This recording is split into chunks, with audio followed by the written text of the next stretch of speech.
Good evening, everyone. Ready for bed? Welcome to the second tale here at Homemade Audiobooks. If you'd like to support my homemade efforts, you can join the RSPCC on Patreon. A huge thank you to my first ever patron, Chris L. It's now time to escape to the Bournemouth coast, check into Hotel Magnificent, and drift off. A word of warning, however: don't visit the hotel kitchen. Stay away from any chocolates offered to you during your stay. And whatever you do, avoid the meeting in the ballroom. Welcome to Roald Dahl's The Witches, read by Homemade Audiobooks. Chapter 13. Bruno. I peeped round the leg of the chair and watched the hundreds of witches' feet walking out through the doors of the ballroom. When they had all gone and the place was absolutely silent, I began to move cautiously about on the floor. Suddenly, I remembered Bruno. He must surely be around here somewhere. "Bruno?" I called out. I wasn't seriously expecting that I would be able to speak at all now that I'd become a mouse, so I got the shock of my life when I heard my own voice, my own perfectly normal, rather loud voice, coming out of my tiny mouth. It was wonderful. I was thrilled. I tried it again. "Bruno Jenkins! Where are you?" I called out. "If you can hear me, give me a shout." My voice was exactly the same, and just as loud as it had been when I was a boy. "Hey there! Bruno Jenkins!" I called. "Where are you?" There was no answer. I pottered about between the seat legs, trying to get used to being so close to the ground. I decided I rather liked it. You were probably wondering why I wasn't depressed at all. I found myself thinking, what's so wonderful about being a little boy anyway? Why is that necessarily any better than being a mouse? I know that mice get hunted and they sometimes get poisoned or caught in traps, but little boys sometimes get killed too. Little boys can be run over by motor cars, or they can die of some awful illness. Little boys have to go to school. Mice don't. Mice don't have to pass exams. Mice don't have to worry about money. Mice, as far as I can see, have only two enemies: humans and cats. My grandmother is a human, but I know for certain that she will always love me whoever I am, and she never, thank goodness, keeps a cat. When mice grow up, they don't ever have to go to war and fight against other mice. Mice, I felt pretty certain, all like each other. People don't. Yes, I told myself, I don't think it is at all a bad thing to be a mouse.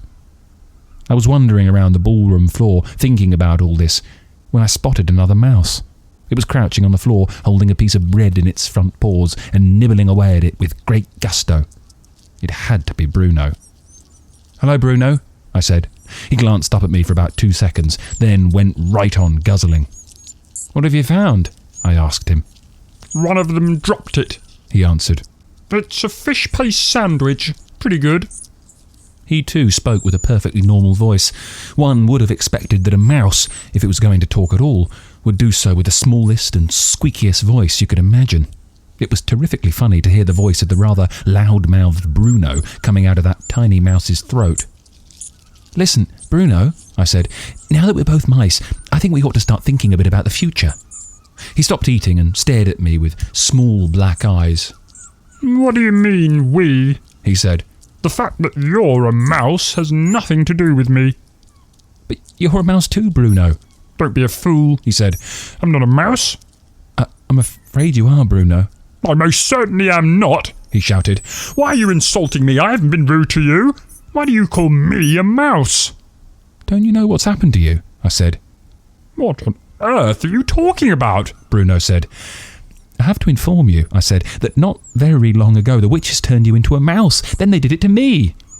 You're lying. You're lying," he cried. "I'm not a mouse." "If you hadn't been so busy guzzling that sandwich," I said, "you would have noticed your hairy paws. Take a look at them." Bruno looked down at his paws. He jumped. Good grief, he cried. I am a mouse. You wait till my father hears about this. He may think it's an improvement, I said. Oh, I don't want to be a mouse, Bruno shouted, jumping up and down. I refuse to be a mouse. I'm Bruno Jenkins. There are worse things than being a mouse, I said.